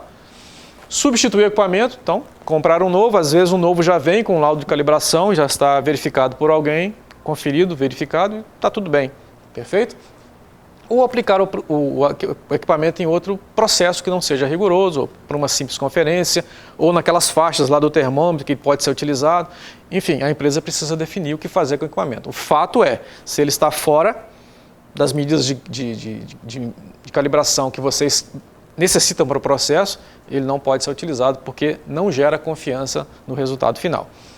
E temos aqui um fluxo básico, também não vou ler para vocês, mas está aí na apostila para vocês observarem, sobre orientações sobre como fazer esse processo acontecer. Perfeito? Muito bem. E esse assunto de rastreabilidade contra padrões nacionais e internacionais, a norma falou isso, né? Quando calibrar, tem que garantir que seja feita contra padrões nacionais, internacionais ou internacionais. Tal. O que significa isso? Nós temos aqui uma figura, olha, vamos começar de baixo para cima. Imagina o seguinte, você entregou um produto para o cliente, está aqui. O cliente reclamou, a medida está errada e devolve o produto para você. Você vai fazer uma rastreabilidade de tudo que aconteceu. Então você verifica o seguinte, lá no processo, qual o equipamento que a gente utilizou para fazer a inspeção, a liberação final do produto? A gente tem que saber qual é. Então isso está rastreável no processo em si, nos registros de processo, e também o instrumento utilizado, o equipamento, tem que estar adequado para o uso, como a gente falou. O seu equipamento, olha, eu utilizei aqui um micrômetro. Só que esse micrômetro foi calibrado internamente, então a gente tem um outro micrômetro ou um bloco padrão, alguma coisa que serviu para calibrar o micrômetro internamente. Então esse padrão interno também está calibrado de uma forma aceitável. Ah, ele foi calibrado como? A gente mandou para um laboratório, o laboratório usou o padrão dele. O padrão do laboratório está também, ele cita inclusive quais são os padrões que ele utilizou para fazer a comparação do seu instrumento. Ele cita no laudo isso daí. Então, ele mencionou um padrão nacional do Inmetro. O Inmetro também tem uma referência internacional para dizer que o equipamento utilizado é confiável. Então, esta rastreabilidade, de uma certa forma aqui ela é interna, e daqui para cá ela é externa, ela permite que a gente dê confiança ao nosso processo. Se alguém reclamar aqui, a gente consegue mostrar de que a gente utilizou equipamentos que eram capazes, que eram apropriados de fazer a medição adequada do processo ou do produto. Perfeito? E lembre-se de uma coisa importante. Comprovar que os equipamentos usados para medição são calibrados, rastreáveis a padrões internos e externos, e que esses últimos calibrados contra padrões de referência. Nessa relação que eu mostrei para vocês, nacionais e internacionais. Lembre-se de identificar e controlar os equipamentos de medição. Equipamento disperso na empresa, sem controle, sem código, não sei com quem que está, qual a qualidade dele, qual a validade da calibração, da verificação, é risco para você no processo. A qualquer momento, uma não conformidade pode ser apontada e você não consegue fazer isso aqui porque você não sabe qual equipamento foi utilizado. O seu registro de inspeção, de produção, de serviço, não aponta qual equipamento utilizado. Problema de processo, você não vai ter como rastrear isso aqui. Então, nos seus formulários lá, você vai lançar qual equipamento que foi utilizado, tem que dar garantia. Quer ver um exemplo disso? Na nossa vida normal, infelizmente, aconteceu comigo uma vez, eu fui multado num radar. Quando veio a multa para mim, tem lá qual é a validade da calibração do radar. Se essa validade estiver expirada no momento da fotografia, você entra com recurso e derruba a multa, né? Porque ela não é aceitável, o equipamento não estava adequado para uso naquele momento ali. Se isso acontece na nossa empresa, a gente pode disparar aí uma série de produtos e serviços irregulares que quando tiver uma reclamação a gente não consegue provar mais nada, porque não tem confiança nos equipamentos utilizados. Então, muito cuidado com esse assunto de equipamento, porque ele é fundamental para o seu processo e para a sua empresa, inclusive. No Brasil, o Inmetro é responsável pela metrologia legal e possui os padrões primários, que são esses daqui, ó. O Inmetro se remete a outros padrões internacionais para calibrar os seus. Os laboratórios de referência estão devidamente credenciados pelo Inmetro e fazem parte da Rede Brasileira de Calibração, a RBC. Aqui no Espírito Santo existe também a RCM, a Rede Capixaba de Metrologia, que está autorizada, acreditada pelo Inmetro para fazer também a calibração de equipamentos. Então ela é confiável, assim como o Inmetro diretamente, assim como a RBC. Perfeito? E existem empresas que possuem equipamentos calibrados por algum organismo da RBC e que podem ser utilizados para a calibração dos padrões de serviço e equipamentos da empresa. Então, às vezes, o seu próprio cliente tem lá um equipamento que você quer verificar o seu contra ele e gerar o seu padrão interno. Pode ser feito? Pode, desde que você tenha acesso ao laudo desse equipamento do cliente, você pede o laudo, pede o equipamento emprestado, faz a verificação contra ele e cria o seu padrão interno. Mas esse equipamento do cliente tem que estar rastreável da forma que a gente conversou, inclusive a padrões nacionais ou internacionais. Feito isso, não tem problema, é confiável de se compreender e de se aceitar. Muito bem. Atenção aqui, equipamento novo não significa necessariamente equipamento calibrado. Novo é uma coisa calibrada. Ah, comprei uma trena nova para minha empresa lá para fazer inspeção. Trena nova não é trena calibrada. Calibração é comparação, a trena só está nova, ela não está calibrada. Perfeito? Então são duas coisas diferentes que a gente precisa ter em mente. Para evidenciar que a calibração ou verificação foi realizada com padrões rastreáveis, os registros dessa calibração devem indicar isso aqui. Tem que ter algum tipo de informação, a acreditação que foi utilizada ali, os padrões utilizados, eles têm que estar válidos, serem aprovados pela Rede Brasileira de Calibração, ou pela RCM, ou pelo Inmetro, tem que ter confiança. Possuir indicação no próprio laudo, no certificado de calibração, desses padrões e conter toda a descrição relacionada com isso. Os laudos de calibração devem indicar o equipamento usado para a calibração e fazer referência ao seu registro de calibração. Tá? Há uma rastreabilidade, como aquela figura que eu mostrei para vocês. Não confundir calibração com registro de aferição de equipamentos, que tem uma conotação de metrologia legal. Por exemplo, a aferição ela é aplicada na metrologia legal para comparação ou verificação de alguns equipamentos e é feito pelo Inmetro ou por alguém definido por ele. Então, por exemplo, balanças que liberam produtos para consumidor final são verificadas pelo Inmetro. Então, é uma aferição que é feita, não existe uma calibração, ninguém pega a balança e manda para lá. O Inmetro que verifica aqui ou manda um representante credenciado para verificar. Ou quando você manda é para um credenciado, mas o termo utilizado é aferição, está na metrologia legal. Lá no site do Inmetro, vocês têm informação sobre quais os instrumentos fazem parte da metrologia legal. A metrologia legal é aquela metrologia compulsória. Notadamente, quando se utiliza instrumentos que afetam o fator econômico, a saúde, segurança e meio ambiente, esses instrumentos são obrigatoriamente calibrados. Então é muito comum, por exemplo, instrumentos que têm a ver com segurança, extintor de incêndio, metrologia legal, material elétrico, fios, cabos, disjuntores, tomadas, metrologia legal, brinquedos, metrologia legal, opacímetro, que mede fumaça preta de veículos, metrologia legal, porque o Inmetro é que interfere nisso, porque afeta a sociedade de uma forma direta, não somente o consumidor, mas afeta a saúde, a segurança, o meio ambiente, etc. Então o Inmetro, ele controla isso de perto. Nesse caso, aquilo que o Inmetro gera como documentação de aferição desses documentos, o laudo, a etiqueta, a declaração escrita, o lacre, ele serve como comprovação para atendimento a esse requisito. Se esse for o caso dos instrumentos que você utiliza, o laudo que o Inmetro ou o seu credenciado emite é suficiente para mostrar que está aprovado para uso. Tá bem? Então, essa é uma outra avaliação que vocês têm que fazer, se existe algum instrumento obrigatório pela metodologia legal que vocês tenham que submeter ao Inmetro para avaliação. Então, procurem lá na página do Inmetro que tem uma relação lá de instrumentos relacionados com isso nesse momento. Como se identificar o equipamento? Normalmente, a gente sugere aqui a utilização de etiquetas ou de marcações nos equipamentos para deixar claro.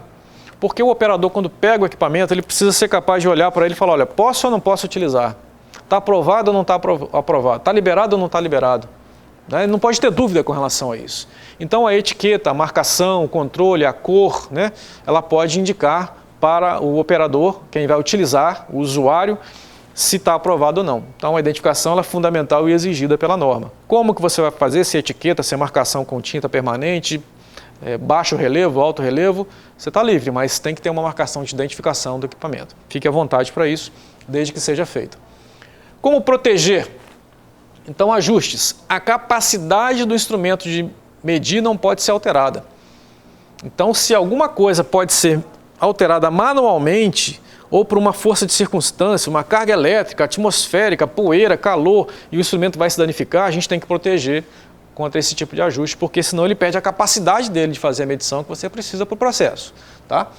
Danos. Evitar, então, danos estruturais do equipamento. Então, ter informações apagadas, desgastadas, também partes frouxas, né, mais desgastadas ali, que não representam mais uma confiança na medição. Por exemplo, aqui até tem um exemplo, no caso da trena, é um exemplo fácil, às vezes aquela pontinha da trena fica solta, fica muito mole ali, não dá para confiar mais naquilo, os números se apagam naquela faixa de medição, enfim, não pode haver perda no equipamento que comprometa a sua capacidade de ser utilizado dentro do seu processo. E também deterioração, oxidação do equipamento, por exemplo, de modo que ele não tem mais a utilização correta dele, amassamentos por quedas e etc. Então, cuidado com isso porque a gente tem que manter. Então, aqui tem um cuidado especial com aqueles equipamentos que vão para campo. Por quê? Aquela trena padrão que ficou na gaveta lá guardadinha para servir para você comparar ou verificar as outras, ela está protegida, ninguém mexe nela. Mas aquele equipamento que foi para campo, ele está submetido à poeira, a calor, às vezes água, chuva, temperatura, etc., que pode danificar. Então, é conveniente, a gente recomenda que sempre vocês orientam os operadores que em caso de algum tipo de percepção de dano ao equipamento, a identificação dele, alguma alteração qualquer, que relate isso para vocês providenciarem o outro corretamente. Isso aí tudo, pessoal, já te dá uma dica. É possível a gente aceitar, isso é comum até na construção civil, acontece em alguns casos, é comum a gente aceitar que o trabalhador traga o seu instrumento próprio para fazer medição na sua empresa? Não. O instrumento é dele em casa, quando ele quiser fazer obra no final de semana, ele fica à vontade. Mas na sua empresa, você tem que fornecer o recurso para ele, porque esse recurso tem que ser confiável. E é a sua empresa que está em jogo, não é a pessoa, certo? É o produto que a sua empresa entrega, não é a pessoa que entrega. Então isso não é aceitável. Tome cuidado porque alguns trabalhadores, na boa intenção, fazem isso e comprometem um pouco o resultado do processo que você deseja. Perfeito? Então, muito importante. Mas se ele perdeu a condição de uso, o que fazer? E agora? O que a gente faz nessa circunstância? Avalie. Olha, você sabe que não pode mais utilizar o instrumento, porque ele perdeu a condição adequada. Mas você diz, puxa vida, essa semana toda eu liberei produto com esse equipamento. E agora, o que eu faço? Então, o que você precisa fazer? Faça novas medições com equipamento confiável para verificar se houve algum erro. Se o produto estiver lá no cliente e você tiver que fazer isso, vai ter que fazer, porque você não deu garantias para o cliente que estava adequado, certo? Faça uma análise qualitativa, se é necessário ir ao mercado buscar produtos, retornar com produtos para fazer isso. Às vezes o prejuízo não compromete, então faça uma análise cuidadosa. Se for o caso também, corrija o que for necessário. Então tem que fazer um retrabalho num produto gerado que foi inspecionado com o instrumento não adequado, talvez tenha que fazer um retrabalho. Então, avalie isso. Outro ponto também, recolha e substitua produtos. Mencionei o caso lá do pêssego em calda, lembra que eu dei como exemplo? Se detectar que tem uma contaminação no pêssego em calda, naquele lote, o que a empresa vai ter que fazer? Recolher todos os lotes que estão no mercado porque não foi detectado em inspeção uma contaminação. E isso tinha a ver, às vezes, com o equipamento utilizado, com um padrão utilizado internamente. Ela vai ter que corrigir isso. E muitas vezes até ressarcir prejuízo aos clientes e mercados. Então, veja a importância disso. Veja a importância. Não é uma coisa que se define rapidamente e na busca do caminho mais fácil, não. A gente tem que avaliar criteriosamente os processos para determinar aquilo que vai impactar a nossa capacidade de atender o mercado ou o cliente específico. E aí tomar uma decisão bem clara, documentada, bem rastreável, como a gente viu aqui em todo esse assunto. Perfeito? Então, cuidado, analise bem isso aí com o seu consultor durante a sua visita técnica, né? E softwares de medição? Softwares também têm problemas, então muitas vezes a gente tem que passar alguma coisa por eles para garantir que eles funcionam bem. Por exemplo, verificação de vírus, pode ser necessário fazer isso, atualizações frequentes, porque o software é atualizado, se a gente não atualizar ele não funciona, ele trava ou dá resultados demorados ou não dá resultados. Controle da configuração, garantia do desenvolvedor de que não tem problema, não tem atualização, ele é estático. Então, alguma alternativa a gente tem que ter para garantir que o software funcione corretamente, porque ele interfere diretamente na medição que vai ser feita ou na análise dos dados que foram medidos por meio de um instrumento. Então, é importante verificar isso também. A gente tem usado cada vez mais softwares de gestão nas empresas e esse assunto é importante, porque afeta a capacidade de entregar para o cliente. Muito bem. Vamos passar para uma próxima sessão aqui de apoio 716, que é conhecimento organizacional. O que é isso dentro da nossa gestão da qualidade? Conhecimento organizacional, segundo a norma 9001, ela diz que é o conhecimento específico para a organização, ele é obtido por experiência, ele é informação que é usada e compartilhada para alcançar os objetivos da organização. Esse é o conhecimento organizacional. Então, ele é necessário para se alcançar os objetivos organizacionais. A sua empresa tem um fim, tem um negócio. Que tipo de conhecimento você precisa para que esse negócio se conclua com frequência e você consiga entregar para o cliente, para o mercado, seus produtos e serviços? Esse conhecimento é fundamental para você. É preciso determinar, manter atualizado e disponível de modo acessível a todos na empresa que precisam desse conhecimento para fazer o processo funcionar corretamente e dar o resultado. Também, se ocorrerem mudanças organizacionais, é preciso determinar e providenciar conhecimentos adicionais, porque mudanças aconteceram. Então, novos conhecimentos vão ser incorporados para poder garantir que o processo continue a rodar de uma forma adequada e dar os resultados. Esse conhecimento, uma característica dele, é amplo, difuso, está em várias partes dentro da empresa, a gente vai entender isso daqui a pouquinho, documentado ou não, às vezes não é documentado, é uma experiência pessoal de um colaborador nosso que trabalha na empresa e tem um conhecimento próprio que auxilia a empresa, baseado em experiência, com parcerias externas, lições aprendidas, etc. Então, o conhecimento é amplo. Vocês vão perceber aqui que a norma ela não especifica a obrigatoriedade de ter documento, procedimento, regras para isso. Fala que a gente tem que garantir o conhecimento. Então, vamos lá. Só passando aqui. O que é importante saber sobre esse tipo de conhecimento? Ele pode ser tácito. Tácito é aquele que é interno a uma pessoa, é a experiência de alguém. Como é que você retira a experiência de alguém e incorpora isso na sua empresa? Muitas vezes, se a gente não fizer uma forma documentada ou que a pessoa compartilhe isso por treinar outras naquele conhecimento que ela tem, o conhecimento é da pessoa e vai morrer com ela. Então, se essa pessoa sair da sua empresa, tiver uma outra oportunidade, morrer, o conhecimento vai embora com ela. Né? Esse é tácito, ele é um conhecimento importante, porém de alto risco para a empresa, porque pode faltar a qualquer momento. Então o ideal é que ele seja compartilhado de alguma forma ou documentado, para que se garanta que passou a ser um conhecimento explícito, que ele é da organização agora. Qualquer pessoa que tiver acesso ao conhecimento é capaz de aplicar aquilo. Isso é fundamental. Às vezes nós temos trabalhadores no nosso quadro de funcionários que são experientes, são aquelas pessoas que estão conosco há muito tempo, realmente a referência para nós, se relacionam bem com o cliente, etc. E eles têm um nível de conhecimento que nem o diretor da empresa tem sobre os processos de relacionamento. Quando ele vai embora, isso se perde e às vezes se perde até um contrato por causa disso. Então, o conhecimento tem que ser explicitado. Ele tem que sair da mente do trabalhador para o conhecimento geral da empresa, explícito. E é isso que se fala aqui. O que ele pode incluir? Especificações técnicas de produto e serviço. Normalmente isso aí está documentado. Tem projeto, tem uma declaração, uma especificação técnica, né, uma receita, alguma coisa. Acervo tecnológico ou científico também. A empresa pode ter uma biblioteca virtual ou física que ela tem normas, manuais, etc., de equipamento, né, de produto, etc., está tudo ali. Então, é um acervo dela. Formulações, documentos como manuais, especificações, projetos, procedimento, tudo isso é conhecimento. Pesquisas internas e com clientes e mercados também é fonte de conhecimento, porque traz para nós aqui o que se espera de nós como empresa.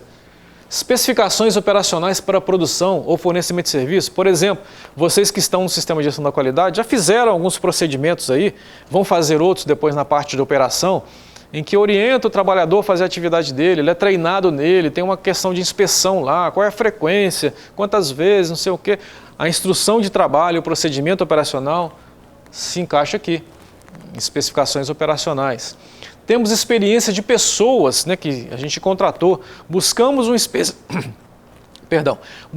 especialista num determinado assunto, então ele trouxe com ele um conhecimento que é único. Buscamos na universidade um recém-formado e garantimos que o conhecimento está atualizado, então é único também, está com aquele novo funcionário, com aquele trainee, por assim dizer. Consultorias especializadas, onde a gente tem um contratado que fornece para nós orientações, também é conhecimento. Parcerias, terceirizações, etc. Então, veja, o conhecimento organizacional ele está difuso. Tem vários elementos da empresa que podem conter esse conhecimento e a gente precisa utilizar isso de alguma forma. Alguns vão ser por experiência, outros vão ser documentados, mas ele está presente na empresa. Essa figura mostra isso. Olha, lá em cima a gente tem a primeira parte da figura que mostra um processo. Entrada de requisitos e materiais, acontece o processo que é a transformação e gera produto e serviço para o cliente. Nessas partes todas aí a gente tem conhecimento necessário. Por exemplo, requisitos de compra. Concorda que especificação de materiais, um banco de dados de materiais bem feito é fundamental para a empresa comprar bem? Conhecimento do rol de fornecedores que tem na região, que são bons e que são ruins também, não é conhecimento? Não é verdade? Especialidades técnicas, quando você vai comprar um serviço, por exemplo, uma elaboração de um projeto específico. Então, a habilidade do projetista de fazer isso, é um parceiro nosso muitas vezes, isso tudo está lá na aquisição. Quando entra para o processo em si, de operação, de fabricação, de serviço, o que for, a gente tem também os procedimentos que orientam o trabalho, as especificações técnicas, as especificações de materiais, de produtos em si, as orientações de armazenamento, tudo isso é conhecimento necessário para a empresa fazer o seu processo funcionar. E na geração do produto e serviço, a gente também passa para o cliente informações. Quem de nós aqui nunca comprou um equipamento eletrônico que é mais visível, mas que tem lá um manual de orientações? Ele é obrigatório por lei, mas ele contém ali conhecimento sobre como utilizar o equipamento, o produto que a gente comprou, com segurança e com realmente eficácia. Então, isso é conhecimento também. Um manual de uso, ele é extremamente rico em conhecimento da empresa. Qual é o tipo de conhecimento que a sua empresa ela utiliza? Provavelmente nessa listagem aqui você vai identificar vários, talvez um ou outro não, dependendo, mas você vai identificar vários. Onde que está presente isso? Está em toda a sua empresa. Avalie a necessidade, se houver, de você transformar o conhecimento que está difuso em algo mais concentrado. Por exemplo, daqui a pouco, nos próximos seminários, vocês vão entrar na parte operacional e vão provavelmente elaborar algumas instruções de trabalho e procedimentos operacionais, que é como fazer uma atividade. Como fazer? Talvez você tenha 10 pessoas na sua empresa que saibam fazer. E se você não definir qual é a melhor forma de fazer isso, talvez você tenha 10 formas diferentes de fazer, com pequenas variações, mas são formas diferentes. Então, quando vai definir qual é o procedimento operacional para aquela atividade, é preciso consultar essas pessoas, identificar a melhor prática, fazer esse consenso, definir isso documentado, de forma documentada, para que a melhor prática fique definida, escrita, e agora orientar os 10 para que eles façam exatamente da mesma forma que está ali. Então, quando se faz isso, você buscou um conhecimento que era tácito, estava na mente, na experiência de alguém, e trouxe para um documento que agora passou a ser da própria organização. Isso é fundamental para você garantir padrão na sua atividade e que a qualidade vai se repetir à medida que você faz aquela atividade frequentemente. Então, entenda isso, se a sua empresa tiver essa característica muito informal de que a informação, o conhecimento está disperso na cabeça, na mente das pessoas, pense em buscar um pouco mais disso de uma forma documentada e estrutural para garantir que a empresa mantenha essa capacidade de gerar o conhecimento, de administrar o conhecimento. A norma diz que as fontes de conhecimento são internas ou externas. A gente já viu isso um pouquinho. Então pode ser que você tenha uma consultoria jurídica que oriente você sobre um certo elemento, uma contábil, uma tecnológica, uma de gestão. Então a gente busca a informação frequentemente e atualiza os processos. O que a norma exige com relação ao conhecimento, se ele é interno ou externo? Definir o que é necessário, deixá-lo disponível para as pessoas dentro da organização. Ele tem que ser eficaz para os processos da organização, dar resultados e também ser atualizados conforme sejam modificados. Aí, quando a gente mantém esse conhecimento desta forma, a gente garante que ele está disponível e a tendência é que a gente consiga utilizar o conhecimento para gerar produtos e serviços que sejam adequados, conformes para o nosso cliente. Então, atente-se a isso porque é fundamental e muitas vezes esse conhecimento está disperso dentro da sua empresa e você precisa puxar um pouco mais para internalizar isso ou para torná-lo institucional, organizacional e não simplesmente tácito na mente das pessoas. Tenha atenção a esse fator. Atenção porque o conhecimento que nós estamos falando aqui, ele é necessário para se alcançar os objetivos organizacionais. Então a falta dele compromete a eficácia, os resultados da própria empresa. Tenha cuidado com isso. A empresa, a organização, precisa determinar esse conhecimento necessário. Lembra dos 10 que faziam de forma diferente? Eu trouxe para cá a melhor prática e afluí aqui a um procedimento, um documento que representaria a melhor prática. Agora eu replico essa prática para os 10 e quantos mais eu precisar. Mas passou a ser um padrão da empresa, aquela melhor prática. Deve ser eficaz, utilizado para a geração de produtos e serviços conformes e algumas organizações possuem uma estrutura muito bem elaborada, estabelecida para a gestão de acervo tecnológico, etc., enquanto que outras não. Se isso acontecer na sua empresa, tudo bem, pode ser aproveitado plenamente, mas entenda as suas necessidades. A gestão do conhecimento pode ser uma ferramenta aplicável para algumas organizações que trabalham com o conhecimento em si. Dentro desses assuntos, então, da seção 7.1, vamos fazer aqui um breve resumo. Vamos recordar? Aí na sua apostila você vai ter aí um anexo, chamado de anexo 1, com essas perguntas. Isso aqui serve para você recapitular os pontos principais que a gente falou aqui. Então, vamos passar por cada uma delas e eu vou responder, depois vocês podem complementar aí. No 7.1, por que os recursos providos pela empresa são essenciais para o sistema da qualidade? Veja, um pouquinho pequeno aqui, mas porque eles são necessários para alcançar os resultados desejados. Sem recurso essencial, resultado não acontece. 7.1.3. Que itens de infraestrutura são necessários para a operação e desempenho do sistema da qualidade? Edifícios, transportes, equipamentos, falamos disso bastante, né? Então são necessários. Forneça aquilo que é necessário. 7.1.4. O que compõe um ambiente adequado para a operação dos processos? Vimos ali os fatores social, psicológico e físico. Lembra? Falta do estresse excessivo, excesso de horas extras que leva ao estresse, a questão também psicológica do bullying, da perseguição individual, vamos dizer assim também da questão da discriminação, que hoje é muito forte. E no lado físico, as questões que afetam a qualidade da pessoa, ali, do ambiente da pessoa, como fator físico, iluminação, temperatura, ruído, poeira, etc., higiene, está ali. 7.1.5. Todos os recursos de monitoramento e medição, os equipamentos, precisam ser calibrados? Por quê?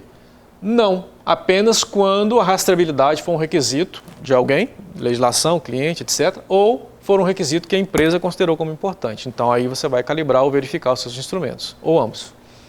7.1.6. De que é composto o conhecimento organizacional? Daqueles necessários ao propósito da organização e devem ser identificados, disponibilizados e atualizados, né? Então a gente viu aí uma recapitulação daquilo que a gente considerou.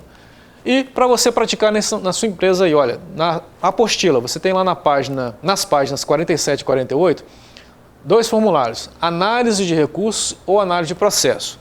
Lá, com base neles, você vai determinar quais os recursos necessários para dois processos. Faça um exercício aí para você internalizar e realmente aplicar esse aspecto do conhecimento. E nas páginas 49 a 52, existem aqui outros formulários relacionados com calibração de instrumentos que vocês vão analisar junto com os consultores que atendem a cada empresa para determinar o que é melhor para vocês. Os formulários que são oferecidos, eles são sempre um bom exemplo, mas eles não são um padrão que vocês obrigatoriamente têm que seguir. Vocês podem mesclar, podem modificar, podem ter os seus próprios formulários. Se atender às necessidades da norma e da empresa, está fechado, pode utilizar sem problema nenhum. São bons exemplos para vocês se referenciarem, se guiarem de alguma forma aqui. Perfeito? Então, na apostila, vocês têm aí esses outros formulários.